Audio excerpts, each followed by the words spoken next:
This is the Williams family, and they go to Monsignor William Irwin Catholic School in Edmonton Catholic Schools. Mrs. Williams is a grade 2 teacher. Matthew is in grade 6, and Michael is in grade 3.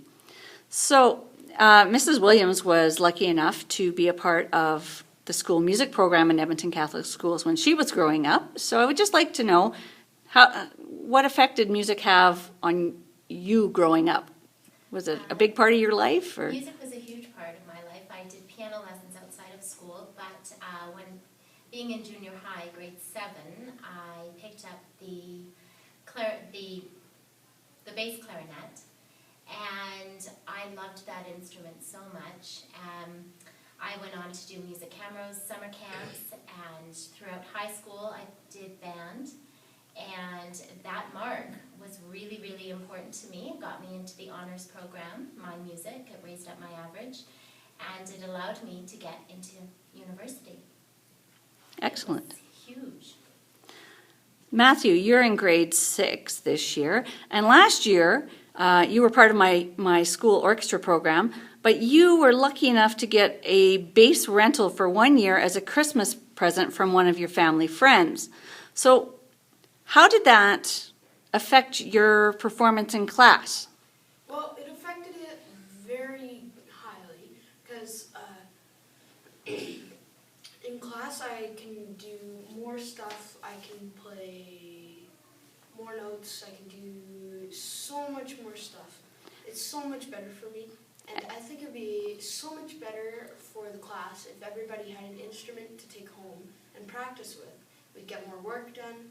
We could play more songs. We could play songs that kids in like grade 1 might know, grade 4 might know, stuff you hear on the radio maybe, stuff like that.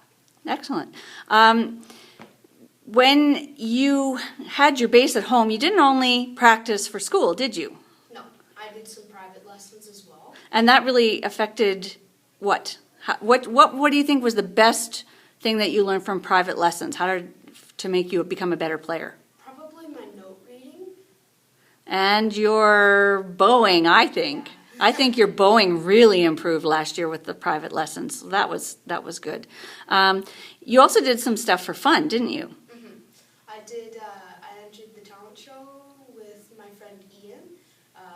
Ian was playing piano and I did my bass, and it was so much fun, and I think lots of people enjoyed it. So was that an idea that you came up with all on your own? Yes. So you don't need your parents or your teachers to encourage you. You can go over to your friend's house and you can practice and you can have fun together, and it just makes for a good after-school activity. Exactly. Okay. Michael is in grade 3. I've been teaching you classroom music since you were in grade 1. So how does music make you feel?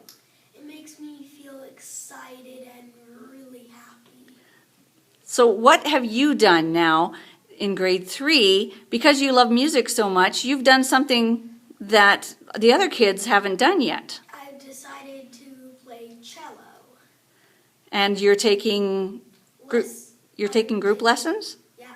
And what did you notice about, you told me that there was a teacher in there who was learning how to play. And what did you notice? She noticed that it was really hard to hold the bow straight.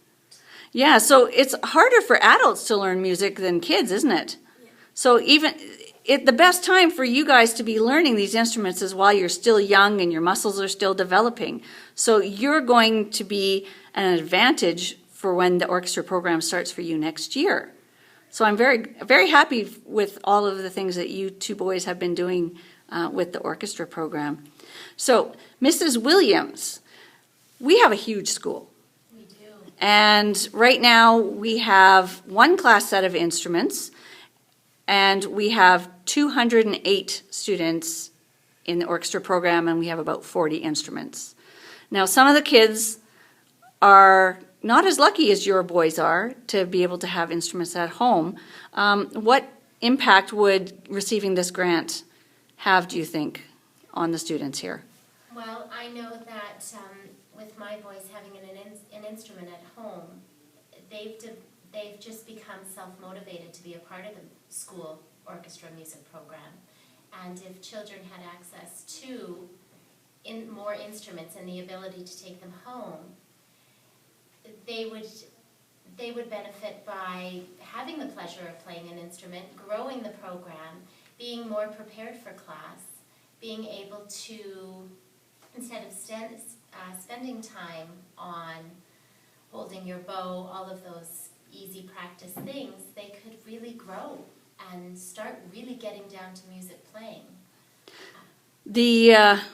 Our school population varies widely, doesn't it? We have students here who live in apartments and townhouses, and we have students who come from very wealthy families as well. So not everybody is able to afford to have out-of-school activities. And do you think that the students having these instruments available to them will make a difference in their lives? Absolutely. I still, every time I talk about my music band experience through Edmonton Catholic Schools, we all still get together and talk about our quartet, and having the ability to have our instruments and to bring them home. It really created good friendships, it created lasting memories, it created the ability to pick up an instrument and play and to make music for your own pleasure.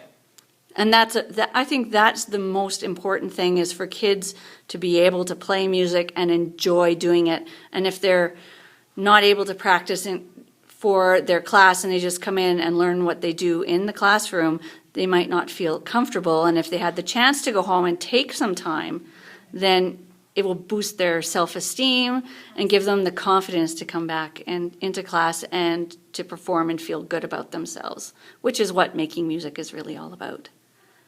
Thank you for giving us this interview, and I encourage everyone to vote for our Aviva project, and the voting starts on September 30th.